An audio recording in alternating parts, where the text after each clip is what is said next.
हे दोस्तों, आपको पता है हेनरी फोर्ड के आने से पहले तक कार्स को एक लग्जरी आइटम की तरह ट्रीट करा जाता था, जो दुनिया के सबसे अमीर और वेल्दिएस्ट लोग ही अफोर्ड कर पाते थे। मॉडल टी, जो फोर्ड की सबसे पहली गाड़ी थी, 1909 में उस कार का प्राइस $825 था, लेकिन फिर 1925 तक फोर्ड ने इसका प्राइस कम कर करके बस $265 कर दिया था। और इसी वजह से कई डेकेड्स तक आप बोल सकते हो जो मॉडल टी गाड़ी थी ना, उसका प्रोडक्शन लॉन्गेस्ट प्रोडक्शन रन साबित हुआ पूरी ऑटोमोबाइल की हिस्ट्री में, जिसे फिर फाइनली वॉल्क्सवैगन की बीटल 1972 ने सरपास कर दिया। बट स्टिल इंटरेस्टिंग बात यह है कि हेनरी फोर्ड ने 50 मिलियन से भी ज्यादा मॉडल टी कार्स को बनाया था, और वो भी टाइम के साथ साथ उसका प्राइस कम करते हुए। पर ऐसा कैसे पॉसिबल हो पाया? सीक्रेट क्या था? देखो, फोर्ड ने खुद कार को इन्वेंट नहीं करा था, बट सीक्रेट ये था कि जिस वजह से उन्होंने इतना पैसा कमाया वो था बिकॉज उन्होंने एक प्रोडक्शन लाइन शुरू कर दी थी। लोगों को हायर करके एक सिस्टम क्रिएट कर दिया था, जिसे आज तक का most powerful wealth creation process माना जाता है। उन्होंने एक असेंबली लाइन क्रिएट कर दी थी, और इसी असेंबली लाइन मॉडल ने लिटरली पूरी इकोनॉमी और दुनिया को बदल के रख दिया। ईयर 1909 में हेनरी फोर्ड की फैक्ट्री ने टोटल 10,666 कार बनाई थी, जबकि ईयर 1923 तक फोर्ड की फैक्ट्री ने टोटल 20,11,125 कार्स बना ली थी। मतलब बस 14 सालों में 200 गुना से भी ज्यादा कार्स। अब आप इमेजिन कर सकते हो क्या कि फोर्ड ने सब कैसे किया होगा? ऑब्वियसली उन्होंने अकेले नहीं किया, उनको कई सारे क्वालिफाइड इंजीनियर्स और लोगों की जरूरत पड़ी होगी, जो ऑब्वियसली उनके लिए ढूंढना बहुत बड़ा नाइटमेयर था, मुश्किल थी कि इतने लोग अचानक से कैसे मिलेंगे। और इसी बीच में जो उनके कार मैन्युफैक्चरिंग के राइवल्स थे ना, वो लोग भी बहुत तेजी से ग्रो हो रहे थे। उस टाइम पे वर्कर्स बहुत ही आसानी से जॉब स्विच कर लेते थे और राइवल कंपनी में चले जाते थे, जो हेनरी फोर्ड के लिए बहुत बड़ी प्रॉब्लम बनती जा रही थी। जिसे सॉल्व करने के लिए उन्होंने क्या किया कि उन्होंने अपने वर्कर्स की सैलरी बढ़ाकर एक दिन में ही $2.25 से इंक्रीज करके $5 कर दिया। और जैसे ही उन्होंने ये अनाउंस किया कि $5 मिलेंगे पर डे के, तो उसके अगले दिन ही 10,000 लोगों की भीड़ जमा हो गई हाईलैंड पार्क में, मतलब फोर्ड की कंपनी के पास जॉब में अप्लाई होने के लिए, जो कि अपने आप में एक बड़ी प्रॉब्लम साबित हुई। इसके बाद उन सभी लोगों को क्वालिफाइड बनाने के लिए उन्होंने इंटरनली ट्रेन करना स्टार्ट किया लोगों को। उन्होंने कंपनी की तरफ से ही प्रॉपर एजुकेशन और स्किल्स सिखाई लोगों को, ताकि वो उस पर्टिकुलर जॉब को अच्छे से और एफिशिएंटली कर पाए। ना ये जो चीज थी ना, वो हेनरी फोर्ड के लिए काफी ज्यादा एक्सपेंसिव साबित हो रही थी। प्लस इतने ज्यादा लोगों को ट्रेन करने के बाद हो ये रहा था कि वो लोग बहुत वैल्यूएबल एम्प्लॉइज बन जा रहे थे, जिनकी तरफ फिर जो राइवल कंपनीज थी ना, वो भी बहुत ज्यादा अट्रैक्ट हो रही थी। वो चाहते थे कि ऐसे लोग उनकी कंपनी में आ जाए, तो वो उनको अच्छे अच्छे ऑफर्स देने लग गए, जिसकी वजह से कई अच्छे लोग उनकी कंपनी सीख के दूसरी कंपनीज में जाने लगे। और ये जो प्रॉब्लम थी ना, वो बस ऐसा नहीं था कि सिर्फ हेनरी फोर्ड की थी, कई सारे लोगों को ऐसी प्रॉब्लम्स फेस करनी पड़ रही थी। इसके सोल्यूशन के लिए क्या हुआ कि सभी इंडस्ट्रियल एज के जीनियसेस जैसे हेनरी फोर्ड और उस टाइम के कई सारे अलग अलग एंटरप्रेन्योर्स, उन्होंने कई सारी यूनिवर्सिटीज के साथ एक एग्रीमेंट साइन करा, जहां लोगों को प्रॉपर्ली ट्रेन करा जाता था, जिससे कि वो प्री क्वालिफाई हो जाते थे और कंपनी को उन्हें ट्रेन करने के लिए एक्स्ट्रा स्पेंड नहीं करना पड़ता था। कई जीनियसेस ने मिलके ऐसे करिकुलम्स क्रिएट करे जिससे कि कंपनी के वो सभी नीड्स को, जॉब्स को क्वालिफाई कर पाए। और ऐसा ही कुछ फिर अमेरिका की सारी स्कूल्स में होना स्टार्ट हो गया, जो आपको नहीं लगता आजकल हर जगह हो रहा है? देखो, सिंपली एक्सप्लेन करा जाए तो स्कूल एक फैक्ट्री है जहाँ आप एक एम्प्लॉय बनने के लिए ट्रेन होते हो, और कॉलेज डिग्री आपकी वो सर्टिफिकेट है जो ये शो करती है कि आप इस पर्टिकुलर फील्ड में काम करने के लिए क्वालिफाइड हो। अपनी कॉलेज का सर्टिफिकेट दिखाकर आप ये प्रूव कर सकते हो कि आपके पास वो सभी नॉलेज और स्किल्स है जो एक एम्प्लॉय में होनी चाहिए। क्या अब इंटरेस्टिंग बात यह है कि आप जानते हो, जिसने 10,000 लोगों को अपने लिए काम करने के लिए ट्रेन करा, यूनिवर्सिटीज के साथ मिलकर अपनी कंपनी के लिए एम्प्लॉयज जनरेट करा, मतलब हेनरी फोर्ड, उनके खुद के पास कोई कॉलेज डिग्री नहीं थी। हाँ, उन्होंने कई बिजनेस रिलेटेड कोर्सेज किए थे, उन्होंने कई सारी चीजें सीखी थी अलग अलग जगह से, पर कभी भी उनके पास कोई कॉलेज डिग्री नहीं थी। और यही चीज समझने वाली है। देखो, हमें बचपन से ये सिखाया जाता है कि अगर आप लाइफ में सक्सेसफुल होना चाहते हो तो आपको बहुत मेहनत से पढ़ाई करनी चाहिए, अच्छे मार्क्स लाने चाहिए, एक रेप्यूटेड कॉलेज से अच्छी डिग्री लेनी चाहिए, जिससे कि आप एक हाई पेइंग जॉब करोगे और आप सक्सेसफुल बन जाओगे। और हम सबको इसी पूरे बिलीफ सिस्टम से ब्रेन वॉश करा गया है। सिंपली कहा जाए तो लाइफ में आपको सक्सेसफुल होने के लिए आपको एक ए स्टूडेंट होना चाहिए। पर ऑथर रॉबर्ट कियोसाकी अपनी ये बुक में बताते हैं कि रियल लाइफ में यूजुअली इसका उल्टा होता है, क्योंकि ए स्टूडेंट्स हमेशा सी स्टूडेंट्स के एम्प्लॉय बनकर रह जाते हैं। अब देखो, मैं एक चीज ऐड करना चाहूंगा कि ऐसा नहीं है कि हर ए स्टूडेंट हमेशा एम्प्लॉय ही बनता है। कई सारे ए स्टूडेंट्स हैं जो बहुत समझदार है, जिन्होंने अच्छा किया अपने स्कूल कॉलेज टाइम पे, वो लोग भी कई लोगों को हायर करते हैं। लेकिन मैक्सिमम टाइम ऐसा देखा जाता है ना कि जो सी स्टूडेंट्स की मेंटालिटी होती है, माइंडसेट होती है, और कुछ तो रीजंस होते हैं ना जो उनको बहुत ज्यादा हाईली प्रोबेबल बना देता है कि वो लोग ज्यादा पैसा कमाएंगे और कई सारे ए स्टूडेंट्स को हायर करेंगे। तो आज हम ऐसे ही 5 रीजन समझने वाले हैं कि क्यों कई बार सी स्टूडेंट्स ए स्टूडेंट्स से अच्छा परफॉर्म करते हैं, उन्हें अपने एम्प्लॉयज बना लेते हैं, और वो 5 चीजें क्यों आपके अंदर भी होनी चाहिए, रिगार्डलेस आप ए स्टूडेंट हो या सी स्टूडेंट। तो सबसे पहली चीज आपको जो समझनी है वो है द सक्सेस मिथ। ऑथर बोलते थे कि सक्सेस का मतलब होता है कि कोई भी एक चीज जो आपको चाहिए उस चीज को अचीव करना। बस एज सिंपल एज दैट। पर आजकल क्या हो गया पता है, इसका डेफिनेशन बिल्कुल ही चेंज हो चुका है और इस डेफिनेशन चेंज होने की वजह से ही ज्यादातर लोग अपनी लाइफ को एक मिथ के भरोसे जी रहे हैं, जो कि गलत है। बिकॉज बचपन से ही जो हमें सक्सेस का डेफिनेशन सिखाया जाता है वो ये सिखाया जाता है कि सक्सेसफुल होने के लिए आपके पास पैसा होना चाहिए। अगर आपकी इनकम बहुत ज्यादा है, आपके पास बड़ा घर है, अच्छी गाड़ी है, हर महीने आप अच्छा खासा अर्न करते हो, तो आप सक्सेसफुल हो। और हम खुद भी ऐसे लोगों से अट्रैक्ट होते हैं और उन्हें ही सक्सेसफुल मानते हैं। अब देखो ये चीज है ना इतनी ज्यादा गलत नहीं है, पर प्रॉब्लम देखो यहाँ पे है ना, हमारी सोसाइटी के अकॉर्डिंग ये सक्सेस पाने के लिए बस एक ही तरीका है कि आपको अच्छे से पढ़ाई करनी होगी, एक अच्छी हाई पेइंग जॉब करनी पड़ेगी, जॉब से आप सैलरी कमा के अच्छी अच्छी चीजें कर पाओगे और आप सक्सेसफुल बन जाओगे। बट अगर ये बात सच में सच होती तो इसके अकॉर्डिंग तो दुनिया के सबसे अमीर लोग किसी कंपनी में जॉब कर रहे होते, राइट? पर आप खुद ही ये जानते हो कि ये कितना बड़ा मिथ है, क्योंकि दुनिया के सबसे अमीर लोग जो सेल्फ मेड मिलियनेयर्स बिलियनेयर्स है, कई बार उनके पास कोई कॉलेज डिग्री होती ही नहीं है, जॉब तो दूर की बात है। और ऐसा क्यों होता है? वेल ऐसा इसलिए होता है क्योंकि लाइफ में सक्सेसफुल होने के लिए हमें ये सीखना बहुत जरूरी है कि पैसे कमाए कैसे जाते हैं, जो हमें कई बार कोई स्कूल नहीं सिखाता है, कॉलेज नहीं सिखाता है। कॉलेज में कभी भी आपको पैसे कमाने की डिग्री नहीं मिलेगी जो ये आपको एग्जैक्टली सिखाएगी कि पैसे कैसे कमाते हैं। अब देखो, आप कोई भी बिजनेस करे या जॉब करे या कुछ भी करे, उसका अल्टीमेट गोल तो सक्सेसफुल होना ही होता है, राइट? जो कि डायरेक्टली पैसों से लिंक है। और सी स्टूडेंट्स कई बार इस बात समझते हैं कि वो जॉब करके ऐसे सक्सेसफुल नहीं बन सकते हैं, बहुत पैसे नहीं कमा सकते हैं, और इसी रीजन के जैसे फिर उनका जो माइंड है ना वो डिफरेंट डायरेक्शन में काम करने लग जाता है।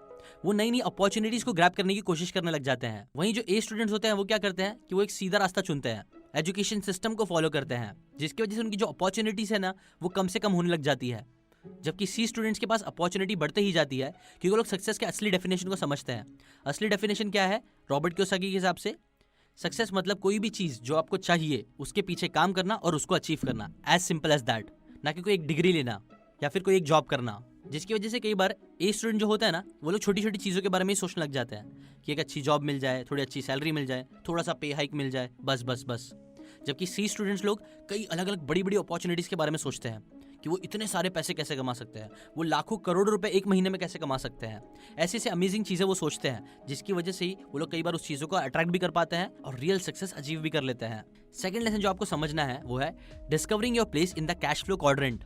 देखो, आपका एक सही करियर पाथ चुनना बहुत ही ज्यादा इंपॉर्टेंट है कि आप किस फील्ड में काम करने वाले हो। पर ऑथर के अकॉर्डिंग उससे भी ज्यादा इंपॉर्टेंट ये है कि आप उस पर्टिकुलर फील्ड में क्या काम करने वाले हो। और इसी चीज को समझने के लिए हमें ऑथर कैश फ्लो क्वाड्रेंट के बारे में सिखाते हैं, जहां हमें ये देखना है कि हमारे लिए इस क्वाड्रेंट में सबसे बेस्ट ऑप्शन क्या है, जो कि आपकी लाइफ का सच बोलूं तो मोस्ट इंपॉर्टेंट चॉइस है। देखो, जो क्वाड्रेंट है ना उसके 4 पार्ट है, जिन्हें एक अल्फाबेटिकल लेटर से डिफाइन करा जाता है। जहां ई स्टैंड करता है एम्प्लॉयज के लिए, जो मोस्टली लोगों का फेवरेट है।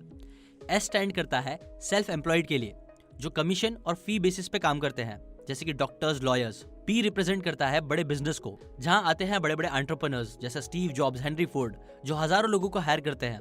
और लास्ट होता है आई, जो स्टैंड करता है इन्वेस्टर्स के लिए, जैसे हमारे फाइनेंशियल गुरु वॉरेन बफेट ना। देखो, ये 4 ऑप्शन सबके पास होते हैं, पर प्रॉब्लम यह है ना कि बचपन से ही हमें स्कूल कॉलेजेस हमेशा हमें ई या एस क्वाड्रेंट पे रहने के लिए ट्रेन करते हैं, जहां हमें ये सिखाया जाता है कि मेहनत करो, अच्छे मार्क्स लाओ, एक ग्रेड स्टूडेंट बनो, जिससे कि आपको रेगुलर पेचेक मिलेगी या फिर ऐसा कमीशन बेसिस पे आप काम कर सकते हो। लेकिन आपको पता होगा सैडली इन दोनों क्वाड्रेंट्स के जो लोग होते हैं ना वही लोग सबसे ज्यादा टैक्स पे करते हैं, सबसे ज्यादा परेशान रहते हैं जिंदगी में। जबकि जो बी और आई क्वाड्रेंट में लोग रहते हैं ना वो लोग बिल्कुल ना के बराबर टैक्स पे करते हैं और सबसे ज्यादा अमीर होते हैं पूरी दुनिया में। इसीलिए ऑथर बोलते हैं कि अगर आपको लाइफ में सच में फाइनेंशियल फ्रीडम अचीव करना है तो आपको इन दोनों क्वाड्रेंट्स में से एक बनना चाहिए, बी या फिर आई में से एक। थर्ड चीज आपको जो समझनी चाहिए, जिसकी वजह से सी स्टूडेंट्स कई बार ए स्टूडेंट्स को हायर करते हैं, वो है फियर ऑफ फेलियर। देखो, ये चीज सच है, आपने भी नोटिस ही करी होगी कि स्कूल में अगर कोई एक बच्चा फेल होता रहता है बार बार, तो लोग उसे स्टूपिड समझते हैं। अगर आप कोई चीज में फेल हो जाओ तो लोग आप पे हंसते हैं, आपको एकदम नीची नजर से देखते हैं। जबकि रियल लाइफ में फेलियर जो होता है ना वो ग्रेटनेस का साइन होता है। देखो, हम बचपन से ही क्या होता है, फेल होना अवॉइड करते हैं। स्कूल सिस्टम कैसा है कि अगर हम फेल नहीं होंगे तभी हम आगे बढ़ेंगे लाइफ में, तभी हम फर्स्ट से सेकंड स्टैंडर्ड में जाएंगे और ऐसे ऐसे आगे बढ़ते रहेंगे, मतलब फेल नहीं होने से आगे बढ़ेंगे। जबकि रियल लाइफ में ऐसा नहीं है। रियल लाइफ में कई बार आप फेल होंगे ना तभी आप आगे बढ़ पाओगे, जिसकी वजह से क्या होता है कि ज्यादातर बच्चे लोग है ना फेल होना बिल्कुल पसंद नहीं करते हैं, फेलियर को हमेशा अवॉइड करते हैं। वो एक गुड स्टूडेंट बन के रहते हैं। गुड स्टूडेंट जो हमेशा पास होता है, फ्रंट बेंच पे बैठता है, जो टीचर्स का सबसे ज्यादा लाडला दुलारा होता है, क्योंकि वो कभी फेल नहीं होता है और वो सारे काम वैसे ही करता है जैसा उसे कहा जाता है करने के लिए, जो हमारे टिपिकल टॉप ए स्टूडेंट्स होते हैं। अब देखो, ये माइंडसेट है ना स्कूल में आगे बढ़ने के लिए कई बार अच्छा होता है, बट ये सेम माइंडसेट लाइफ में आगे बढ़ने के लिए सही नहीं होता है। स्कूल के जो ए कैटेगरी के स्टूडेंट्स होते हैं वो लोग कम मार्क्स में भी सेटिस्फाई नहीं हो पाते हैं। 100 में से 90 मार्क्स आना चाहिए, इतने आने चाहिए, और उससे कम मार्क्स आते हैं तो वो लोग अपने आप को फेलियर समझने लग जाते हैं। खराब समझने लग जाते हैं। जो चीज सोचो कितनी टॉक्सिक है। अगर हम अपनी लाइफ के 20 साल, स्टार्टिंग के 20 साल जहां हमारा ब्रेन डेवलप होता है, ऐसे एनवायरनमेंट में बिताएंगे जहां कम मार्क्स आने पे लोग, आपके दोस्त आपका मजाक उड़ाएंगे, टीचर्स आपको स्टूपिड बोलेंगे, आपके पेरेंट्स जो आपसे सबसे ज्यादा प्यार करते हैं, जिनसे आप सबसे ज्यादा प्यार करते हो, वो भी आपको निचली नजर से देखेंगे, खराब बोलेंगे, तो सोचो ये सारी चीजों की वजह से फेल होना हमारे लिए कितना डरावना साबित होगा। फेल होने पे हमें डांटा जाता है, मारा जाता है, कई बार एक लूजर की तरह ट्रीट करा जाता है। जबकि अगर आपको जो बातें कही गई है, ये किताब की बातें, इतनी बातों को रटो, और आप वो सही से रट लेते हो, उसे जाके सही से थोप देते हो, एग्जाम पेपर्स में अच्छे मार्क्स ले लेते हो, तो आपको सराहा जाता है कि क्या क्या काम किया तूने, वाह। ये सब चीजें बहुत नेगेटिवली हमारे माइंडसेट को डेवलप करती है। इसकी वजह से क्या होता है, ज्यादातर लोग फिर रिस्क लेने से डरने लग जाते हैं, क्योंकि हम फेलियर से डरते हैं। हम अलग अलग चीजें नहीं करते हैं क्योंकि हम लोग फेलियर से डरते हैं। जबकि जो सी स्टूडेंट्स होते हैं वो लोग कई बार फेल हुए रहते हैं, कई बार उन्होंने कम मार्क्स देखे होते हैं, जिसकी वजह से उन्हें पता होता है कि ठीक है, कम मार्क्स आने पर भी कोई इतनी बुरी बात नहीं होती है। वो लोग रिस्क लेने से नहीं डरते हैं, वो लोग जो सिस्टम है उससे बाहर निकल जाते हैं कई बार, जो चीज़ फिर उन्हें आगे बढ़ने में हेल्प करती है।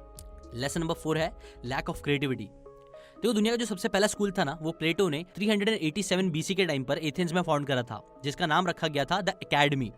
ना इस एकेडमी का पर्पस ये था कि यहाँ पे यंग लोगों को इंडिपेंडेंट बनने के लिए ट्रेन करा जाएगा, जिससे कि वो लोग अपनी क्रिएटिविटी का यूज करके सोसाइटी में वैल्यू ऐड कर पाएंगे। लेकिन बाकी सभी चीजों की तरह कई सेंचुरीज के बाद हमारे फॉर्मल एजुकेशन सिस्टम ने अपने इस प्राइमरी ऑब्जेक्टिव को कहीं खो दिया है। देखो, होता कहता है कि आज के टाइम पे हम एक क्रिएटिव इंडिविजुअल बनने के बजाय, जो कि न्यू इनोवेशन से दुनिया के लिए नई और इनोवेटिव चीजें क्रिएट कर पाए, ऐसा इंसान बनने के बजाय एक ओबीडियंट इंडिविजुअल बनने के लिए ट्रेन होते हैं, जो कि एग्जिस्टिंग सिस्टम को ही अच्छे से मेंटेन कर पाए, जिसे जैसा कहा जाए वो बिना सवाल किए उसे फॉलो करे और अपनी क्रिएटिविटी का जरा भी यूज ना करे।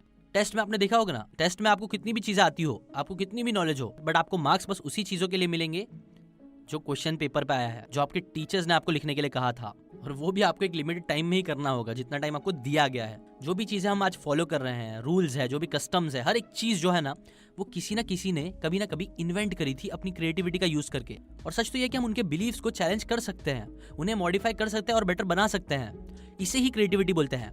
इनफैक्ट दुनिया के कई ग्रेटेस्ट इन्वेंशंस भी कई फेमस लोगों ने पुराने इन्वेंशंस को चैलेंज या मॉडिफाई करके ही किए हैं। Lesson number 5, the pride of being the best. अब देखो, क्योंकि खुद हेनरी फोर्ड एक ए स्टूडेंट नहीं थे, इसलिए कई सारे इंजीनियर्स जिनके पास अच्छी कॉलेज डिग्री, स्किल सेट है, जिनका बेसिकली एक एम्प्लॉय माइंडसेट है, वो उन पर हेविली रिलाई कर सकते हैं। कई सारे सी स्टूडेंट्स जब अपने स्कूल को फिनिश करके रियल वर्ल्ड में जाते हैं ना, तो उन्हें ये चीज पता होती है कि उन्हें बहुत ज्यादा नॉलेज नहीं है, इसलिए वो बाकी इंटेलिजेंट लोगों पे रिलाई कर सकते हैं आराम से, और ये रिलाई करना ही उनकी सक्सेस का बहुत बड़ा रीजन बनता है। जबकि जो ए स्टूडेंट होते हैं, उन्हें लगता है कि उन्हें बहुत कुछ पता है, उन्हें सब चीज पता है, और वो दूसरों पर रिलाई करने का इतना सोचते नहीं है। अगर आप स्कूल में एक ए ग्रेड स्टूडेंट थे, तो सब लोग, आपकी फैमिली, आपके टीचर्स, ये सोसाइटी आपको फील करवाती होगी कि आप बहुत ज्यादा स्मार्ट हो, आपको खुद पर बहुत प्राउड फील होगा। आफ्टर ऑल आपकी मार्कशीट्स, आपके अचीवमेंट्स, आपके सारे पेपर्स ये कंफर्म भी करते हैं कि आप बहुत तुर्रम खान हो। पर जैसे कि ऑथर कहते हैं कि इससे फर्क नहीं पड़ता कि आप एक क्लासरूम में कितने स्मार्ट हो। 99% नॉलेज जो आपको लाइफ में आगे बढ़ने के लिए चाहिए, वो आपको बाकी लोगों के माइंड से ही मिलेगी, ना कि बस आपके माइंड से, जो कई बार ए स्टूडेंट नहीं समझ पाते हैं। इसलिए आपने नोटिस करा होगा, जो बड़ी बड़ी कंपनीज भी होती है ना, एकेडमिकली ग्रेट लोग जो होते हैं ना, उन्हें हायर करती है। माइक्रोसॉफ्ट, गूगल, एप्पल, ये दुनिया भर की यूनिवर्सिटीज में से बेस्ट एम्प्लॉयज को हायर करती है, जो स्टूडेंट्स ये प्रूव करते हैं कि वो इस फील्ड में बेस्ट है, उनके मार्क्स, उनके डिग्रीज सब कुछ टॉप ए ग्रेड होती है, कि उन्हें किसी भी कंपनी में आसानी से जॉब मिल जाएगी। जबकि समझने वाली बात ये भी है कि जो उस कंपनी के मालिक होते हैं ना, उनको कई बार वो सारे काम करने नहीं आते हैं जो कंपनी में काम होना जरूरी होते हैं। उनके खुद के पास वो डिग्रीज नहीं होती है, वो खुद एक सी स्टूडेंट होता है, पर वो इस फैक्ट को जानते हैं कि उन्हें इतना कुछ नहीं आता है, जिसके लिए ही वो ए स्टूडेंट्स को हायर करते हैं, उनकी नीड को समझते हैं और खुद एक बड़ा बड़ा बिजनेस क्रिएट करते रहते हैं, जो चीज आपको भी समझनी चाहिए। सो दोस्तों, मैं चाहता हूँ कि आप कमेंट करके बताओ कि आप अपनी स्कूल में कैसे थे, एक ए स्टूडेंट थे या सी स्टूडेंट। आई होप आपको ये वीडियो काम का लगा हो, आपको काफी यूजफुल बातें इससे सीखने मिली हो। अभी के लिए बस इतना ही। Thanks for watching.